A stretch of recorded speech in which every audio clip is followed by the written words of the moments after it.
Good morning and welcome to this video as part of my Pathways to Abundance series. Today I'm joined by the amazing Claire Standen. Claire, thank you for joining me this morning. And Claire came to me relatively recently for a business astrology reading to find out what was in her natal chart and to see how that can really help her feel confident. And well, she's already like supremely confident, amazing lady, but really to kind of boost this massive mission that Claire has around her work, which is incredibly powerful. So first of all, I'd just like to introduce Claire and let you introduce your own work and reason for being, what you do, how you do it, who you do it with, and then we'll take a look at your chart and see how's that all happening. So over to you, Claire. Thank you so much. So yes, I work primarily with women. I have worked with some men, but at the moment it's really women. And my work it's deep work. It's like the underneath everything else that needs to shift so that people can really start to live as who they really are, express themselves, build relationships, repair relationships, parent powerfully. A lot of people that come to me are running businesses or starting businesses as well. And it parallels with my journey, my work, in that I'm really committed to doing that deeper work in myself. And one of the drivers for that has been having kids and being a single mum. And so I've found that journey incredibly challenging in ways I never could have imagined. And one of the turnarounds for me has really been starting to embrace those challenges and kind of almost milk them for everything there were. Yeah. To really get the most that I can out of, what is one wild and precious life that I'm going to live in this consciousness anyway. Yeah. And tell us a little bit about who you work with and how you support their transformation. Yeah, so I have various modalities, and honestly, I mix them all together in a really intuitive way. So I'm working with women who have got to a point where they kind of recognize that there is something that's driving their behavior that they are not consciously able to influence. And so they get to a point where they're almost just really frustrated with turning up in the same way over and over again, even though when they're in a good place and they're maybe feeling more spiritual or more spiritually aligned, or they're well rested or whatever it is, their needs are met, they can make these commitments to themselves that I'll be different next time that happens. And then the challenges come back in, whether that's in work or relationships or especially in parenting. And they find themselves to be a monster, frankly. And stuff is coming up that they simply don't feel that they have control of. And they end up in a place where they really are feeling a lot of guilt and a lot of shame. And in a way, they almost kind of begin to hate themselves. And so when I'm working with people, we're working at that level of the relationship you have to yourself, including addressing past trauma, because it is trauma that's driving that behavior, that's making people turn up in this way. And I help them address that trauma in really beautiful, sometimes very simple, surprisingly quick ways. And it changes everything. I bet you do, because there's a whole layer of lack of permission for doing that work until Claire shows up, right? It's an area where we can't admit times that we might not get it right as a parent, and yet that's what we're all doing, right? And unless we allow that to come up and actually go, what's the truth? Can't get to the flipping answer. Yeah. mm. So whatever remains buried doesn't actually get addressed, does it? No, no. And I'll tell you what else is coming through right now for me is that a lot of the women who approach me have what, you know, if they've read up on it or know anything about it, they would identify as having a mother wound. Right. Yeah. Okay. Yeah. Yeah. Yeah. And you know, that those relationships where when they were a child, they didn't have the space held for them to have their big emotions, or they were labeled as over emotional, or irrational, or, you know, making bad decisions, and all of the stuff I also faced as a child, by the way, you know. um, Women who haven't fully recognized the impact of that dynamic and are now kind of in a very different way, but sort of projecting that onto their children, Yeah. knowing like at a soul level that this is not really who they are. You know, it's Yes. not really who they are, but their Yes. mum didn't have an opportunity to do the work on herself, and they've maybe accessed some spiritual work and stuff, but it's not quite getting to the depth that we need to really transform this stuff. Yes, because this happens in human life, right? So all of those limiting beliefs or behaviors or whatever, they've been kind of lumped onto us, right? Yeah. That's what other people have given us. So yeah, you're doing that meshing in between, aren't you? It's like, here's the spiritual content, here's me on a soul level, here's me in real life. How do we match that? We need a bridge. Yeah, yeah, and Mm. that's what it is. So you mention about the soul. With your permission, is it okay to show your chart? Yes, absolutely. Yeah. So let's have a look at Claire's chart and see what is going on here. So I remember when we were in the reading together, and I was like, oh my gosh, this is so amazing. And I love the fact that people are living out their charts in such literal ways. The chart is nothing without the real life person. So one thing that's shown in the chart here is, you know, everybody's 10th house. You see these little numbers in the middle. That denotes their houses, which are the areas of life. And in your 10th house, Claire, I love this, that your sun is in Aries right on your MC, which is what we call the midheaven. So that's basically how we shine in the midday sun. And you've got your sun right in the position of the midday sun. This is just amazing because it's like you are totally lit up on a solar plexus, personality, ego basis. When you do what lights you up, that is also how you project into the world what you're here to do, be, share. So perfect. I don't often say this, you know, there are 360 degrees of that circle that your sun could have chosen, but no, right on the midheaven. So this says to me, a very powerful person who is here to have a lot of impact through sharing your light. It's like sunlight, sun power. I love the fact that we are doing this on the 21st of June, solstice, because you are Mrs. Sunlight. You're here to do that Aries power.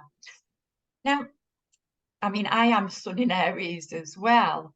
And the way that I would interpret Aries power, particularly in your case, it feels to me very much like that courage and bravery and permission to just go speak the truth and go first if necessary. Mm. It's like claiming self-leadership and on behalf of others, claiming that for others by going first and saying, hey, this is an area that's challenging for me. It's not often talked about. I bet there are some more people who feel like this, and everyone goes, yeah, yeah, yeah, me too. Yeah. And I see that in you. That feels like a very guiding part of your work and who you are on a very core radiance level. It's like you're here to shine as a role model. Do you feel that? I do. And as you were speaking there, I was thinking about how it used to be for me when I would share, and it felt very edgy, sharing about my personal life. And every time I did it, it felt right, but also quite edgy. And occasionally I would get, well, more than occasionally, I would get people coming to me and saying, "Oh, are you sure about sharing that?" Wow, that's kind of a big thing to share, or like, have you asked the permission of the other person in that share, to share that? The answer is always yes. But these days it feels much easier, and I know when I'm really pushing the boundaries when I get that edgy feeling again. Yeah. And I Yeah, sense that actually. I think that when you share what you're here to say, I get an impression that it's like something comes out from your solar plexus up through your throat chakra and goes like this. And there are reverberations that actually break something in a good way. And I feel that yeah. that might be why you used to feel edgy before perhaps before, and I might be putting words into your mouth here, but perhaps before you understood or realized that some of the rebounds that you make on the way are actually just other people reflecting their stuff back at you. What they mean Oh, is, massively. I wouldn't want to share that. Yeah, that's true for me, but I would never share it, kind of thing. Yeah. Yeah, exactly. Yeah. Mhm. So when they say to you, "Are you sure you want to share it?" They're really saying, "I'm sure I wouldn't want to share that." Yeah, exactly. And I totally 100% recognize that now, Yeah. in a way that I didn't perhaps at the start of the journey. You're totally right. Yeah. Yeah. Yeah. Yeah. And what I really noticed as well here is that your personal planets, so the fast moving personal planets like Sun, Venus, Mercury, Moon, they're all up here. So they're all in this like sunny position up at the top of your chart.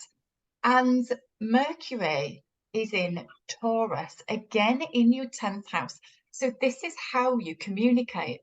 And what's interesting is that your sun is here in Aries going, come on, courage, permission, power, self-leadership. And then your Mercury actually comes out as something totally grounded and everyday. And this really relates, I think, to the whole fact that you share about what's going on behind closed doors, behind the scenes, in the everyday life with your family, because children, especially little children, they're just completely bringing their stuff. They're bringing their whole self, nothing but the truth, just like, this is how it Yeah. is Yeah. through their behavior, through everything. So it's very different to say working with the nuances of the client dynamic. It's like, no, you're actually dealing with a child. Yes. And it's very grounded. So the whole Taurus is really like, placing your feet firmly on the ground. And this is all about what makes you feel safe and secure just in real life, truthful, grounded self-worth piece, self-esteem. And that is what you're working with, isn't it? Mm-hmm. Yeah. Yeah. So this is your Mercury. You're talking about things with people and in your marketing in very grounded day-to-day ways. Now, what I notice is your Mercury has four aspects coming off it. One goes down here in a lovely trine to your Jupiter. Now, Jupiter makes everything an area of expansion, of growth, and this is a real clear indicator of abundance. Now, your Jupiter is in the 6th house, which is your daily grounded work, your daily routines, and also family and people you live with. It's your domestic way that you organize your life. So, this is your area of growth. So, it feels so good energetically for you to be bringing that daily routine into what you talk about, Mercury in your career, 10th house. Mm-hmm. Very literal. So it feels like there's such an area of abundance for you by taking the examples of just what happens in normal single parenting mum life with kids and all the struggles and how you show up and how you do that and the healing that you go through and all of that jazz. Yeah. And the other thing that I really noticed is, so the other trine that you have here, in fact, in a closer trine, is Neptune. Now, Neptune really connects us with unity consciousness. I call it lots of different things, but unity consciousness, the collective, our universal love for the higher order of things, and really seeing people on a soul level. So people who have Neptune connected in aspect with one of their personal planets, da, da, da, as you do, yours is directly connected with your Mercury. So you're here to speak in ways that will transform the collective. And now, do you get a sense of that when you are saying things? Do you feel like you're doing collective work? Yeah. Oh, I could have some big emotion come up here, because like for me at the moment especially, it's just really dropping in that if we want to powerfully change how things are for our kids and young people, this is collective work. Because when you try, and believe me, I have, and do this in isolation, it's so incredibly hard. In fact, I think I saw Teal Swan saying the other day, it's actually impossible because it's not meant to be that way. Yeah. And what we need, I feel, is, and many people say this, but there's this true community. Yeah. And the community needs to be acknowledging each other at a deeper level. And I'm incredibly lucky that I have this now. I mean, and I was on the beach last night with all of my soul sisters, running naked into the sea, and my kids were there. And they were lapping up this attention, this love, this collective community feeling of like, we're here for each other. Yeah. And you need people in your life like that. And actually, I was just thinking this morning, I didn't get that by accident. I have had to push myself out there, and it was a decision of mine, and my kids watched me do it. I took steps to make friends when we moved to a new community. And I was thinking this morning, often I feel like, because single motherhood, it can feel like victimhood a lot of the time. You feel victim to somebody who's not stepping up and parenting perhaps on the other side.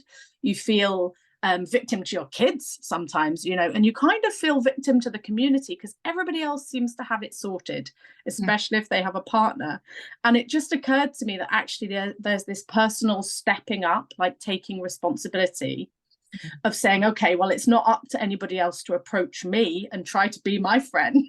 I need to go out there and create what I want in the world, because we do need leaders doing that. And I think that, that almost the desperation of single mothers to have what they really need to feel supported and to support their kids is a bit of a fire. And so, I will speak this into my local community, into my group of friends, and more widely across social media, because I think it's fundamental to the work that we need to do. You can't do it in isolation, so we need the community. Completely agree. And actually the structures that we have in place in society are almost the polar opposite of that. If you think about things like traditional schools, or particularly very competitive achievement orientated schools, it's actually the opposite of people getting together on the beach and running into the sea and just supporting each other to be real. Yeah, 100%. It's all about pretending and showing a face of success, or material success, or relationship success, or that your kids behave. That's another thing that's kind of one of those things where I don't measure my success as a parent by the happiness or behavior of my kids.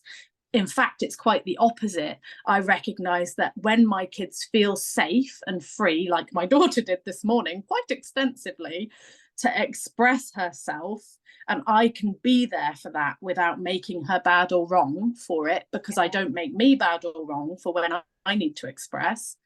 That's actually the key.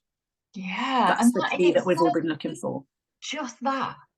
just that is enormous, right? Yeah, it is. It is. That's the thing. Like, I've got goosebumps just now. That's the thing. It's that, literally that. It's that. That simple. That's the funny thing. But you need, and again, this was coming in this morning, because you know, the spiritual work might teach you that, and some parenting courses might teach you that kind of thing. But because I've done a whole heap of work, and this is what I do with clients as well, of the like, what actually happens in your mind and the neurological wiring that you have as a result of your own childhood, unless you address that and give it opportunities to change, it's going to kick in those moments when your kids are expressing themselves, and your inner dialogue is basically going to be FML. You know what I mean? Like, this sucks. I hate this. I hate everything about this. This is not how it should be. This should be fun. It should be, you know, my kids should be happy in every given moment. And now I noticed this morning, my inner dialogue is more like, okay, she's expressing herself. She needs to do this. I notice I'm building up some pressure in my system. I'm going to need to release that later, or maybe a little bit now. No, you know. Kind of shaking it off, like the embodied tools of doing that we've just lost in this society. I don't want to go on and on, but that's the piece, that's the work, that's the piece. And this is another thing here in your chart, which is, I'll mention two aspects here because they're so massive. Your communication, the way that you're showing up and saying all of this in truth or grounded, you know, again, groundedness, we're grounded in this human body, the whole shaking and embodiment and understanding the trauma piece, that's that, right? And we can't know that if we're just, you know, I mean, my spiritual awakening was like, oh my goodness, I can suddenly see heavenly lights, I can communicate with soul energies from the quantum realm, what the hell is happening? Wow. At first, I couldn't embody any of that until I'd finally found somebody to help me with the everyday witnessing, with the trauma, with helping me recover from PTSD.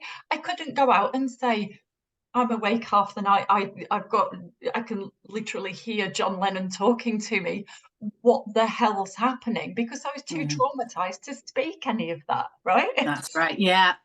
So it's so important, that piece. But then what I'm seeing here is this opposition to Pluto, and that's so powerful. Now, we are, with Pluto being the outermost dwarf planet of our solar system, Pluto is a generational planet, and your Pluto comes in here at 1 degree of Scorpio. Now, Pluto is the ruler of Scorpio, so it's like doubly supersizing Scorpio effect. Now, Scorpio really says, let's deep dive, not pretending, let's dig and then go digging some more, okay? And it really fascinates me which house and sign people have their Pluto in. Now, your generation, the Pluto in Scorpio generation, are the deep divers. They're here to clean out generational power imbalances, control victim dynamic issues, sexual trauma and abuse and all that jazz. And things that are buried under the surface. So going back to those childhood traumas, past life traumas, wherever the hell trauma came from, it's like, let's really clear that out. It's like a toxic sludge, you know, cleansing unit. That's what's going on. And it fascinates me that your Pluto is in your 4th house, because 4th house is family. And that's where you're helping people do that deep transformation work. It's in the seat of the soul, which is how and where we show up in the family. It's where we bring generational crap, ancestral crap, and all of that conditioning. And we play it out in the home, right? Yep. whichever side of things we end up on, you know, whether it's the, you know, whether, and I can't, you know, I don't want to get into the whole talking about the, you know, abusive behaviors, narcissistic behaviors, victim behaviors. You will understand all of that far better than I do, and many psychotherapists will do too. But it's that notion of taking that personal responsibility for clearing out your own stuff, isn't it? Yeah, because a lot of, you know, popular psychology stuff is making people very aware of these dynamics. And I feel that the work that I do always sits in the radical responsibility piece, which is not correct for everybody to do. And it's not the right time for everybody to do. But when people make that switch and they go, me, right here, right now, I'm gonna take responsibility for what I can. And then as we work together, what they recognize is that there is a lot that they can take responsibility for, and how incredibly empowering that is for them at a personal level. And then that just starts to transform everything in their life. Because if you're not a victim to anybody and you start showing up as an empowered woman, you better believe you're going to notice people react to you differently. I mean, you know, I remember that particular point where I really took a big step up, and there was visible shock on people's faces.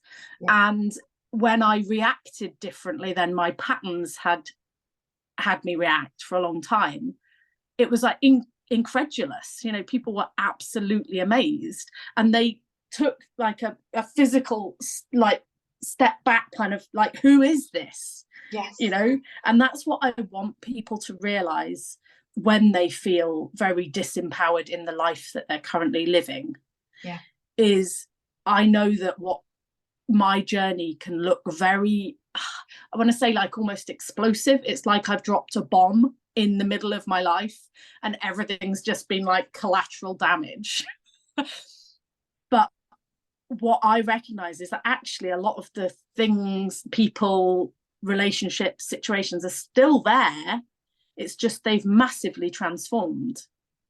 You know, I didn't want to sever ties with my kid's dad. In fact, quite the opposite. But I kind of had to hold space for the long game, where there was some conflict that I would not previously have been able to hold space for, or, you know, go through.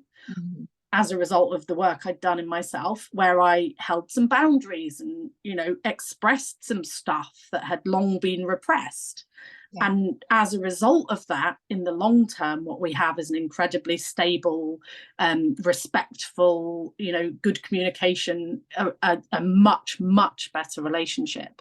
And I think a lot of people who remain in victimhood and don't go through that kind of personal stepping up don't recognize that journey can be done. And part of why I speak so openly and honestly about what has happened and how things have changed is because I want people to just even consciously go, things can actually change.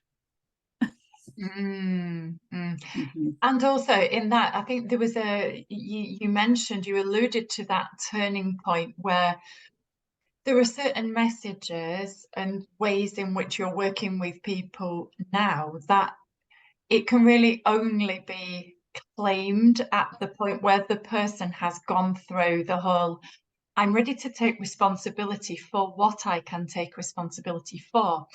Your messages, for example, wouldn't have resonated with 6 years ago version of me who had PTSD from ongoing parental alienation attempts, who was like literally dragging myself off the floor from how horrifying it was. And if I'd have encountered that, oh, you can take responsibility, I'd have been like, don't put even more responsibility onto me. I literally can't, because I've never been through the witnessing piece. You know what I mean? And when people are in a trapped situation, you know, there are certain things that hold people into a situation of horror, aren't there? You know, sometimes it can be really horrific. And I think by having this conversation and the way that you share through awareness and you share your own genuine journey, that's when we Mm, realize we're all walking a slightly different path and we may have a slightly different situation or set of yeah. behaviors to, you know, to navigate. So I'll tell yeah, you what underneath what I kind of know to be true is that in the women who are, like you say, 6 years ago, or definitely me, just like, please don't, make me take responsibility. I don't have the capacity to do that. yeah, yeah, First of all, I want to acknowledge how hugely brave most of my clients are to do this work. It is so courageous. yeah. And the other thing is that I know that deep inside each and every woman who is in that kind of situation, but they've probably buried it very deep, is a kind of a sacred rage. Yes. That when it is ignited, bubbles up, when it comes, is like the fire that burns through all of that stuff. And so I want to just quickly say that there was a time when, me and my ex-husband were talking about childcare, and I said I was not able to kind of get my working hours to kind of work around the childcare I could access. And he just kind of looked at me with this like really blank, like not my problem expression. And he went like, figure it out, And I was like, yeah. That is not how it should be. You are the other parent. And I was very much in victimhood at the time. And it ignited, some of that adversity ignites the sacred rage. And when women can really acknowledge that, and instead of kind of going, he should be different, be like, or they should be different, or whatever is going on, be like, I will not stand for this, because Yeah, it's a different dynamic, isn't it? Yeah, exactly. Power shift. Yeah. And this, for me, all of my work is that I just deeply wish that people knew, all people really, how powerful they actually are. Yes.